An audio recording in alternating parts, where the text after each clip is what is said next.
Victor Harbour isn't remote. It isn't isolated. It isn't hard to reach. It's just over an hour from Adelaide, about 80 kilometres south, a major tourism destination with trains, trams and a busy waterfront.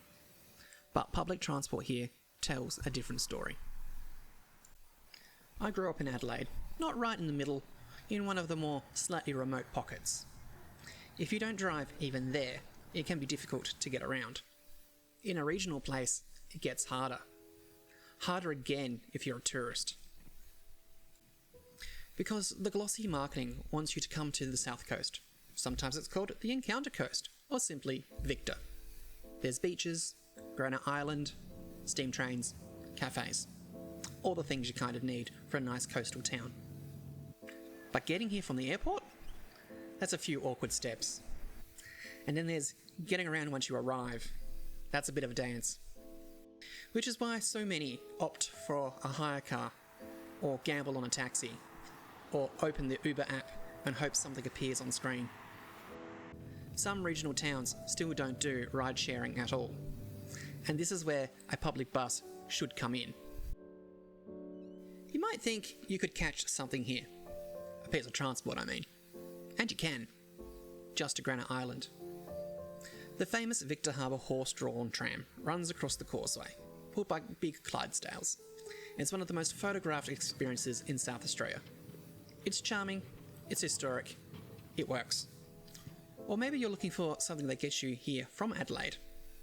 Over there is the railway station, home to the Steam Ranger Heritage Railway. Volunteers run heritage steam and diesel services between Victor Harbour, Port Elliot and Goolwa, and sometimes even into the hills. They do an extraordinary job preserving railway history for South Australians, and that's important. But that's not what we're here for. We're here for the everyday, the unglamorous, the thing that's meant to connect residents, workers, students and visitors, not just on special event days, but on a random Monday, like I'm doing today. So let's go find a bus. Victor Harbour isn't enormous. The main tourist area, the main CBD, runs along Ocean Street, past Warland Reserve, past the cafes, the fish and chip shop, a few other buildings, the cinema. If there was a central bus interchange, you'd expect it to be obvious, signposted, integrated with the town maps, visible. And then I found it. About 600 or so metres from Warland Reserve. This is the central bus stop. Yes, it's across the road from the Kmart and the Big W and the Woolies, but it's a pole with a A4 timetable that's stuck on some cork flute. A system that exists if you know how to navigate it. Knowing I have an interest in how places move people, I usually check ahead of time. If I wasn't driving, or if I didn't have a car, how would I get around? But if I arrived here with no prior knowledge, that's a challenge. Where do I find out more about this service? There's a stop number. There's sometimes even an old timetable holder, but empty. There are also some new signs that have appeared, but they reference Adelaide Metro. This reference, though, implies integration, consistency, a statewide network. The service here is operated by Link SA, part of the broader Kelsian group, under contract from the Department for Transport. It's not a metropolitan service, but the first layer of information sits under Adelaide Metro branding. Then you click through. Then you click again. Ticketing information is a few steps further on. You could pick up the phone to call the depot, but forcing a phone call is inaccessible. Forcing reliance on a website is inaccessible. And a lack of physical, in-place information at the stop, on the map, in the street, is inaccessible. This core service only runs a few times a day. There are flexible components too, dial-a-ride options, bookable pickups. They exist, but you wouldn't necessarily know that from standing at the pole.